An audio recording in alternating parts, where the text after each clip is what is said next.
ডুয়ার্সের গোর্খা জনজাতিদের সংস্কৃতিকে সকলের সামনে তুলে ধরতে উত্তরবঙ্গে প্রথমবার অনুষ্ঠিত হচ্ছে গোর্খা মাঘে মিলন উৎসব। শুক্রবার কালচিনি বক্সা ময়দানে আয়োজিত হচ্ছে এই গোর্খা মাঘে মিলন উৎসব।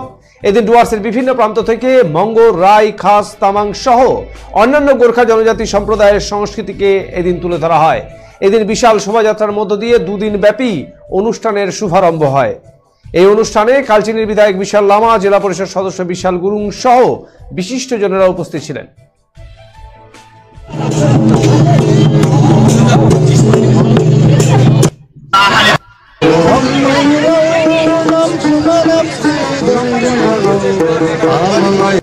গোর্খা মাঘে মিলন উৎসব হচ্ছে, এটা করার মেন উদ্দেশ্যটা কি আছে? সর্বপ্রথম আমি সবাইকে আপনাকে নমস্কার বলবো। আজকে যে আমাদের 2 দিনের যে আমরা কর্ম দেখছি নিচে 19 আর 20 গোর্খা মাঘে মিলন উৎসব। গোর্খা মাঘে মিলন উৎসবের মেন মোটিভ হচ্ছে যে আমাদের যে গোর্খা জাতি আছে অলগ অলগ মোটামুটি আপনার 11 জন জাতি আছে। তো 11 জন জাতির আপনার নিজের ফেস্টিভ্যাল করে, নিজের বেশভূষা আছে।